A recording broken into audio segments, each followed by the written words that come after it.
You look happier. Thanks. I stopped dating black men. Let's talk about it. And I've written down some of the comments that I saw underneath the post. No one hates us more than black men. So the white men that lynched us, raped us. Dr. Cecilia Regina here. I want to be very clear. What women like this are doing is evil. They're trying to weaponize the real trauma our ancestors endured to prevent black women from being heard right now when they discuss their current trauma. We don't deal in emotion over here. We deal in facts. Here are some. According to this peer-reviewed study by the Columbia Medical Center and their School of Public Health, black women in the U.S. are murdered 6 times more often than white women. We are one of the most likely groups to experience homicide. Even though we're only 14% of the population, we make up nearly a third of all the murders. And according to the Violence Policy Center, it's almost always by men that we know. So it's not the stranger in the bushes, it's an intimate partner, a husband, a boyfriend, and that means it is most often a black man.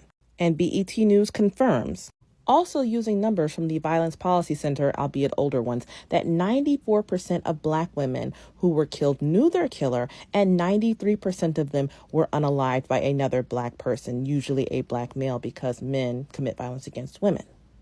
And when we get down to the brass tacks and discuss numbers, people say all women are more likely to be unalived by men. True, but black women are disproportionately more likely to be unalived by black men.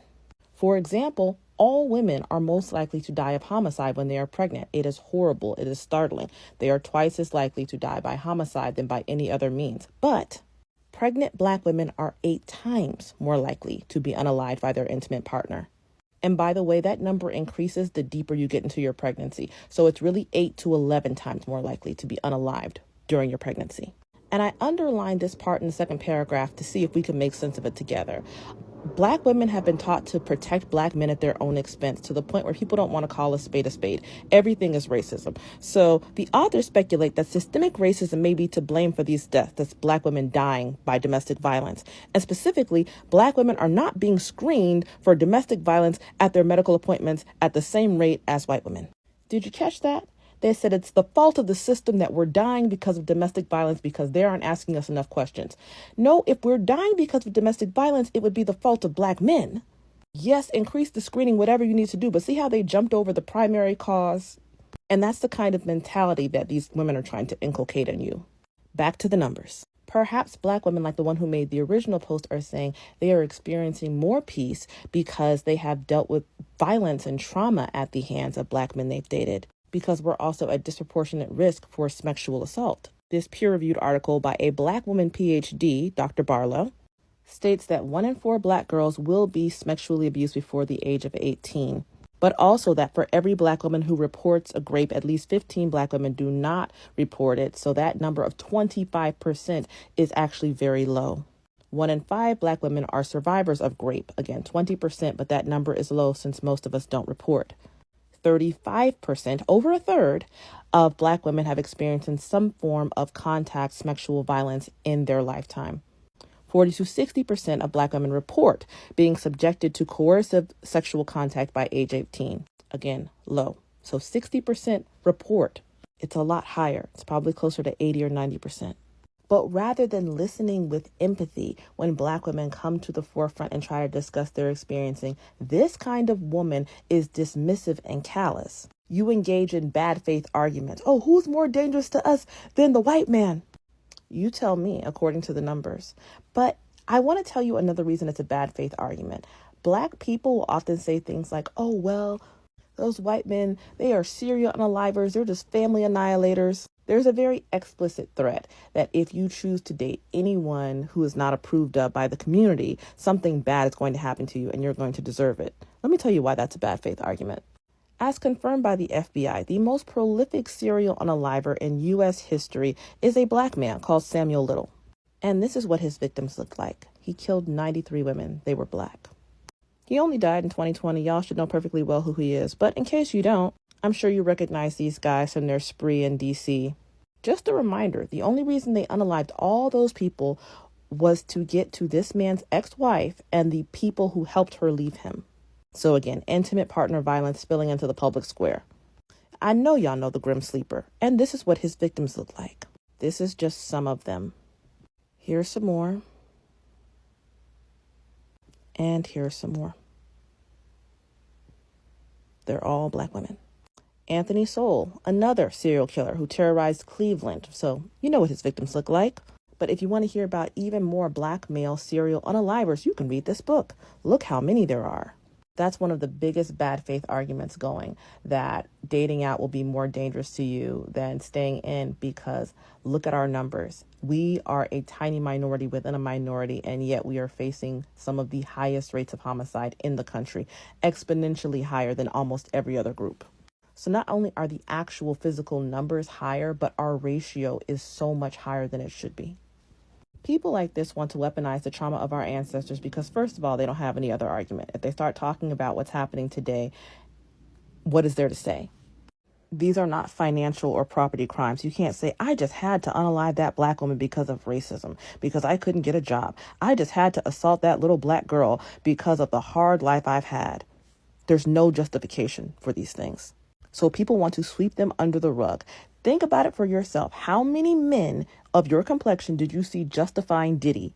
They saw her on camera beating that woman senseless, and they still had every excuse in the world that centered on blaming her, didn't they? And I don't want to make it seem like it was only black men, because a lot of black women joined in. I already saw the light for myself 20 years ago when I was in middle school, and a girl who was almost my age was assaulted by R. Kelly on camera, and adult black people were making justifications for it. An adult male assaulted a girl on camera, a preteen, a prepubescent girl, and you all had nothing but excuses. It's sick. Black women, I need you to develop some awareness. Okay, look at what's happening with Nicolandria, the treatment that Shelley and Olandria have received inside and outside of the villa, sometimes at the hands of other black people. Whenever you successfully disprove a myth, the myth evolves. They used to tell you no one else wants you. Black women, they don't have any options. You're the least desired. And so you thought you had to stay inside and take whatever hand you were dealt. Now that prominent black women, whatever you think, all over the world have been seen marrying out, happy, thriving, forming families like Eve or Serena Williams, Melody Hobson, Dambisa Moyo, a new myth has arisen. You're really going to suffer inside that marriage. Yeah, maybe the white man will marry you, but he's really just fetishizing you. You think it's a fairy tale. He's really going to turn violent later.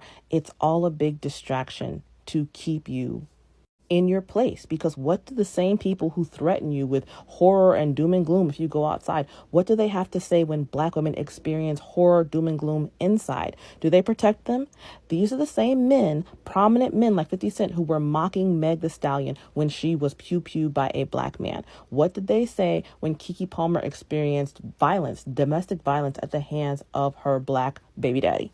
What do they have to say to the women like Tiana Taylor, who stay down and stay loyal and do all the things they're supposed to do and get a crappy outcome? When you're the Beyonce to somebody's Jay-Z and you let that man cheat on you and knock the light out of your eyes, they call you couple goals. Do not be fooled. This is not for your benefit. And the thing I find so ironic is they will threaten you with something that black men have already done or are doing. Remember before Rihanna had A$AP Rocky, she was dating that Middle Eastern oil billionaire, and they kept saying, oh my God, he's just going to beat you like Chris Brown did. Remember how you said that was all her fault and she deserved it and she incited it? What is there to be afraid of?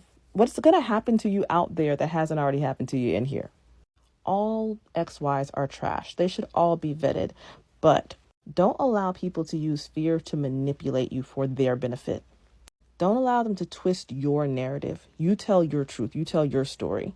And I would be remiss if I didn't say this is just my post on violence, but perhaps black women go elsewhere because they are tired of being mocked by men like Tyler Perry, Martin Lawrence, Jamie Foxx, the Wayne brothers that have made a fortune caricaturing black womanhood, who engage in open and blatant misogynoir.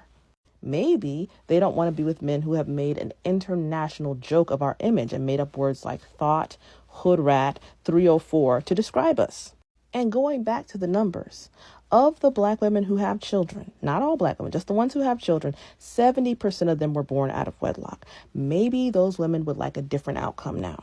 Because in this woman's video, she mocked women who had actual complaints. You know, she talked about the women who said, oh, these men don't want to settle down till they have 38 baby mamas. Hyperbole, but Dwight Howard, Nick Cannon, Future aren't far off from having that many. These women are tired, and they deserve a rest. Doctor's orders.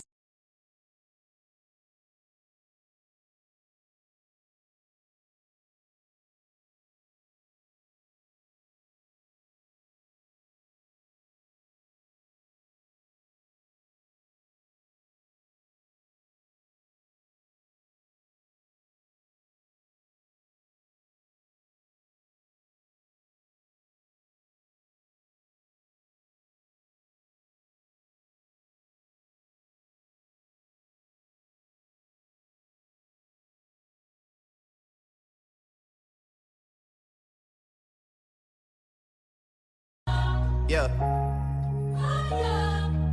Dedication 6. Of course. Shout out Guru.